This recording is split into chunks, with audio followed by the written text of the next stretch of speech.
Welcome to A Drink of Wisdom with Jay Wise and Nathan Drinkard. I'm your host, Cody Ward. Thanks for spending some of your time with us tonight.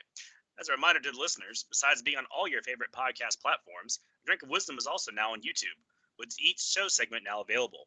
Head on over, and if you like what you hear, we'd appreciate hitting that subscribe button. What's going on, guys? Cody brought the beard. I brought the wisdom. Drink brought the drink. Let's get it. Let's talk some sports, baby. Let's do just that. In episode 58, Trent Williams remains locked in D.C., Mark Cuban offers thoughts on when we can see the NBA start up again, and we lay out our top 5 NBA teams. But first, we begin with an update on the Cam Newton saga. Last week, the Panthers gave Newton and his camp permission to look into a trade, but after the weekend came and gone, nothing had materialized. Panthers have since released Newton, saving over $19 million in cap space. Former first overall pick and 2015 MVP, has cleared a physical with a good bill of health and is hungry for a new opportunity to continue his career. So let's start with this, Jay. What is Cam's legacy in Carolina? First off, let's just start by, I think all of us deserve credit on this sort of topic. We had this pegged weeks ago. It's no surprise that Cam Newton's time at Carolina has come to an end. So I just want to get that out of the way. We step up to the plate and acknowledge when we get it wrong. But in this case, we got it right. So let's just want to point that out for the record. But as far as Cam Newton's legacy in Carolina, let's be real. Panthers didn't start up in the NFL until 1995. So you got to take this accomplishment with a little bit of a grain of salt, but it still matters. Cam Newton is by far the most successful quarterback in Carolina Panther history. I mean, we got to look at some of this stuff here. We got Cam Newton's got 68 career wins. The next closest in Panther history is Jake Delhomme, 53 wins. He's got the most passing touchdowns in franchise history, the most passing yards. He's got the most rushing touchdowns in franchise history. So that's his legacy in Carolina. He's the best quarterback that they've ever had, and that's going to continue for the foreseeable future. No disrespect to the recently signed Teddy Bridgewater, but that's just the way it is. I'm also looking at Cam Newton. This is a guy that, and you can lay some criticism at his feet for, if you want to talk about the just nonsensical press conference attire that he'll have on from time to time. You can talk about, his attitude in the aftermath of the Super Bowl 50 loss. You could talk about things like that. But Cam Newton playing the game of football, watching him he's one of those guys that you just watch him play and you can just see his love for the game as he's playing it. That's one of the things that was really special to me for watching him those many years in Carolina. I've always been a little critical that when you play that way, you got to be able to lose with some grace, and that's that has been one of his shortcomings. But all in all, I mean, hands down, best quarterback that the Panthers have ever had. I mean, that 2015 season when he led them to the Super Bowl, 35 touchdowns, 10 interceptions, a 15-1 record, and within, just came up a little bit short in the end. But I mean, the Panthers have never had a quarterback like him, and the NFL really has never seen another player like him. When you talk about quarterbacks and their ability to run with the football, that's something we've seen more and more as time has went along. But as far as quarterbacks that could run with the football in between the tackles, Cam Newton is the best that we've ever seen in that regard. Now I'm saying in between the tackles. The Lamar Jacksons of the world are more dynamic and explosive outside of tackles and on the perimeter. But inside, when you talk, if there's a quarterback that I got to get 1 yard or 1 first down, I want the ball in Cam Newton's hands. And with that being said, I'm taking into account that he just got cleared at a physical that he had in Atlanta on Monday. I think Cam Newton still has a lot of good football left in him. I think it's a little bit curious that the market for him doesn't seem to have been there. The Carolina Panthers and their efforts to trade him or Cam Newton and his people in his camp looking for a trade partner. It did not pan out. I don't. Could it be that people were waiting on him to get cleared medically? I don't know, but I gotta believe he's going to end up somewhere. I said last week I think New England would be the perfect spot for him. I don't know if that'll happen. That depends on Bill Belichick. I will say this: there could be one obvious landing spot that we haven't looked at. Is it possible that the Washington Redskins could have some interest in Cam Newton? They just brought in Kyle Allen as the backup. Do we know, is Ron Rivera sold on Dwayne Haskins? Does he have interest in reuniting with Cam Newton? I don't know, but I do think it's fair to bring that up and just question and say, could the Redskins be a landing spot? I don't. In the end, I don't think that it is, but I do think it's possible.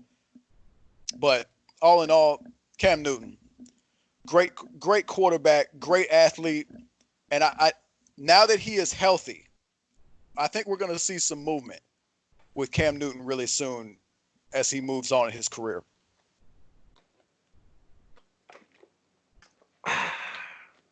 All right. Let's play a little word association, shall we? Number 1 pick in 2011. That's significant. Why? You go look at that 2011 draft. It was the real deal. Just know that was a good draft. 2015 MVP. Okay, I can get behind that.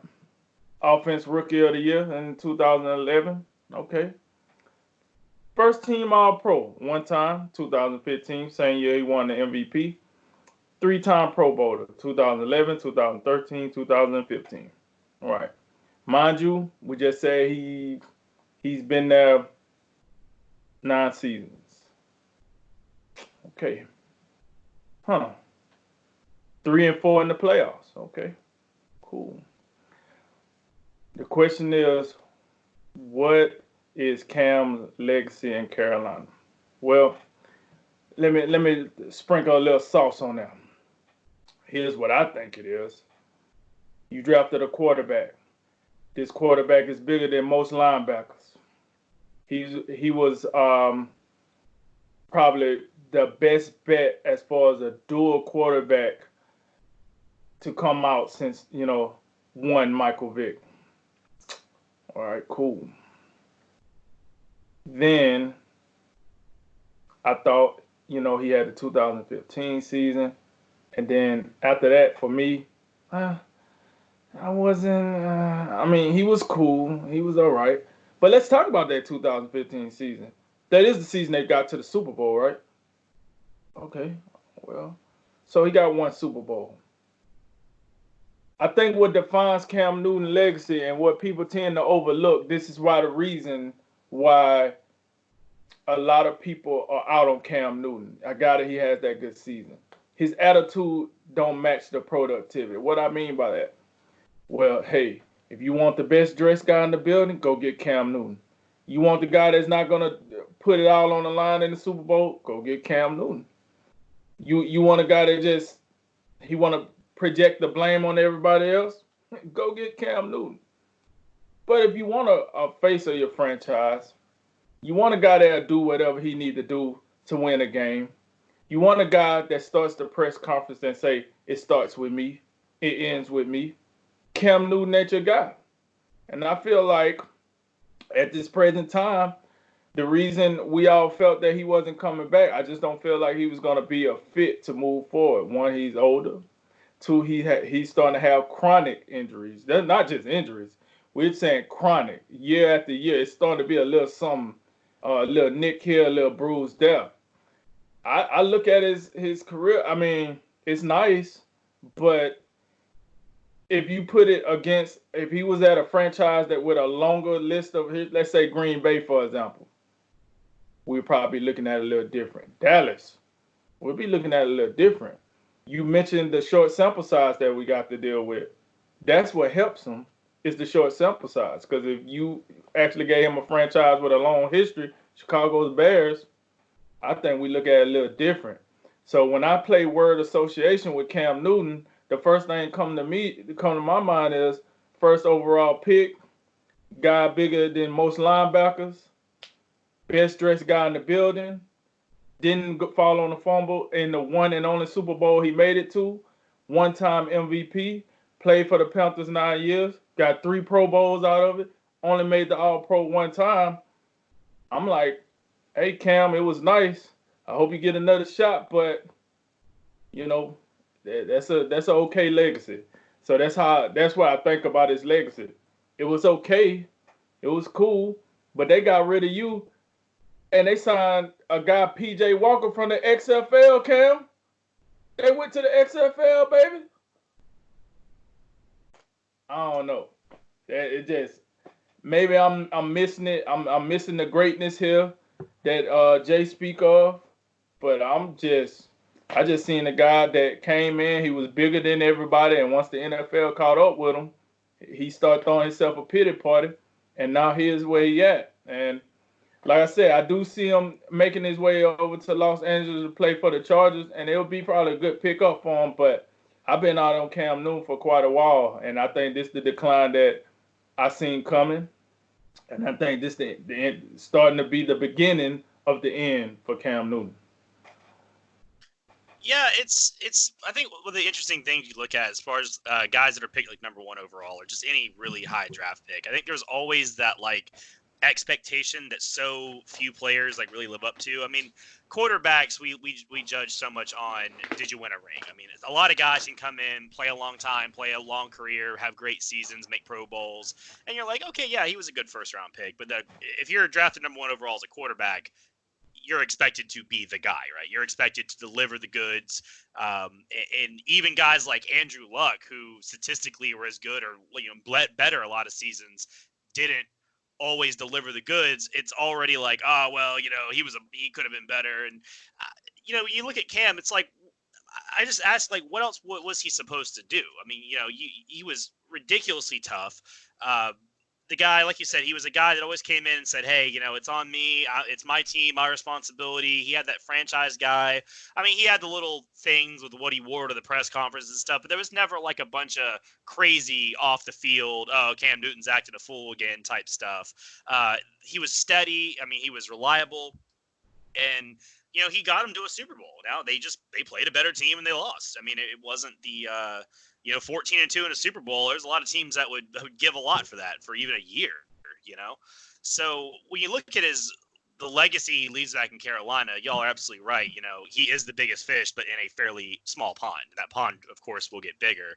And it's a shame that, 3-4 years ago, we're talking about MVP, and then today he's getting kicked off and just booted to the curb with the rest of the trash.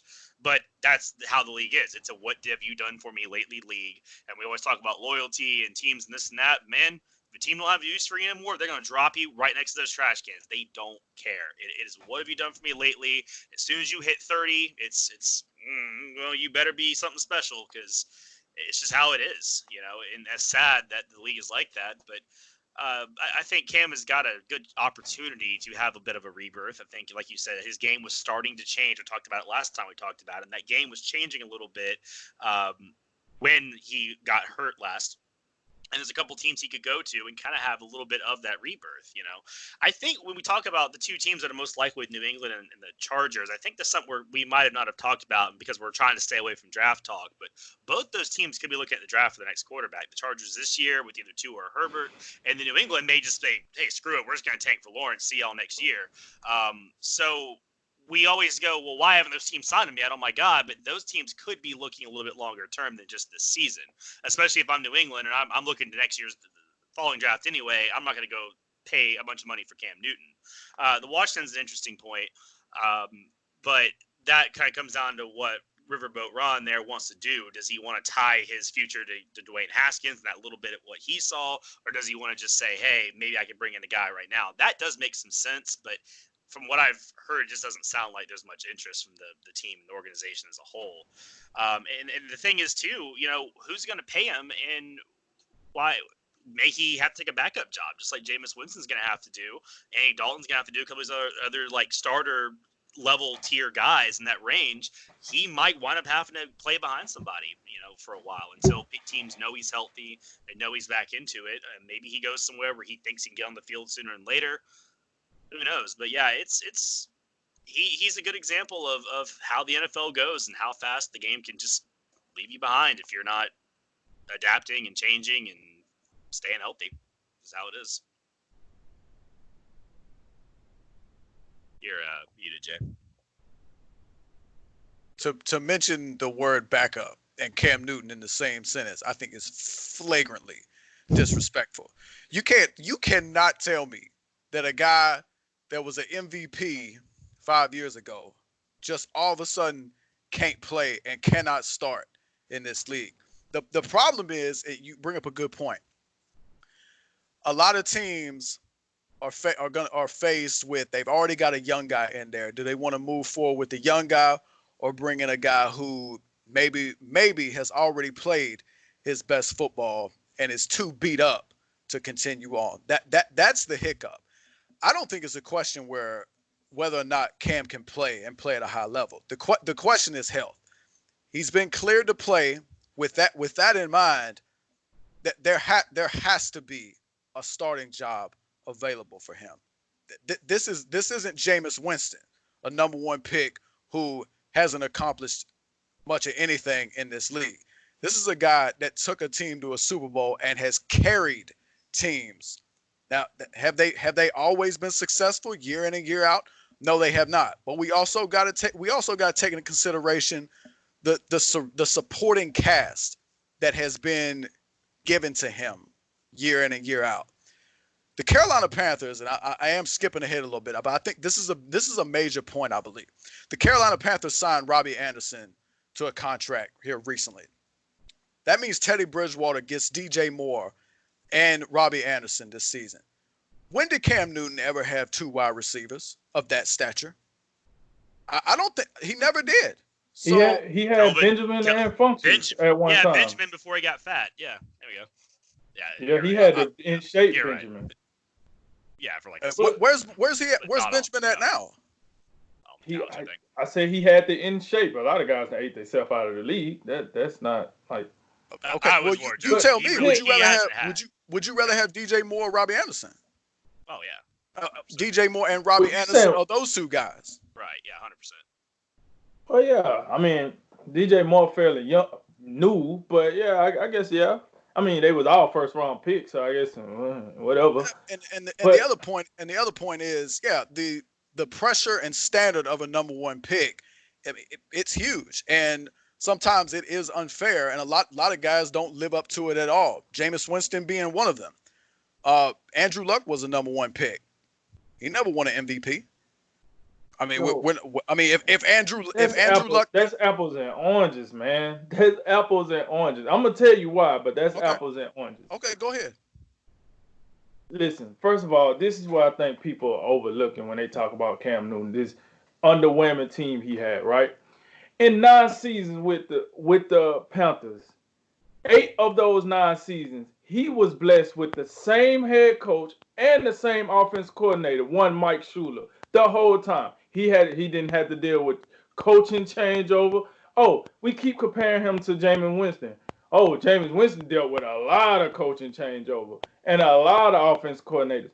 Let's talk about Andrew Luck. We want to talk about Andrew Luck. Let's talk about Andrew Luck and his incapable GM that he had once he got there that let him get brutalized. If Andrew Luck would have had somebody capable of doing their job for, let's say, 6 years, and an offensive coordinator capable of doing their job, let's say 6 years, I would bet to guarantee you that we would have got a different Andrew Luck. But it's a little hard to be great when you're getting your kidney lacerated and somebody's in your chest every other place. Just hard. And we want to talk about doing more with less since you brought up Andrew Luck. Go look at that roster outside of T.Y. Hilton that he took to the AFC Championship game. They had no reason to be that. What? Maybe all years the greatest quarterback that had since Johnny Unitas the league and go to Denver and make them the greatest. So I mean, I understand. I'm not trying to say Cam Newton a bomb, but like I feel like his excuses being made for Cam Newton. The dude had the most steady situation on the offense side of the ball you can have. Okay, he didn't have the greatest weapon, but I can tell you one thing, and Tom Brady will tell you this: I would, if I can keep the same offensive coordinator and the same coach for how many ever years, and you can throw out scraps, and if I'm good enough to make those scraps work, this is the legacy Tom Brady that made for himself. Why? Because of Bill Belichick, and Josh McDaniels. They stayed put, and then he came, give me the best of the rest, and then now we look at Tom Brady and say, well, Tom Brady can make a stop sign look good, baby. So why, like, I don't feel like you got that dynamic, like, push out of Cam Newton. I just don't feel that way, because especially when you compare him to Jameis Winston would have loved to have the same offense coordinator and the same head coach for 3 years in a row, but he didn't get that pleasure. You think that And would have he's made it? part of You think that would have made a difference? it. Could have it. Look, let me tell you something. Continuity plays a difference, whether you want to believe it or not. No, To I know believe it does. when you build a relationship with a head coach and an offensive coordinator as a quarterback, and you can roll that thing over, so now you don't have to worry about the coaching. You need to worry about getting better now. Instead, every other year you're learning a new playbook. You're learning this. You're learning that. After a while, it's like, all right, cool, whatever. But would Jameis Winston? Can I guarantee that? Nah, I can't guarantee that. But I do think he would have been a better quarterback had he got that opportunity. And there are better comps for Cam Newton than Jameis Winston. I only brought him up because we were talking about number one overall picks. Yeah.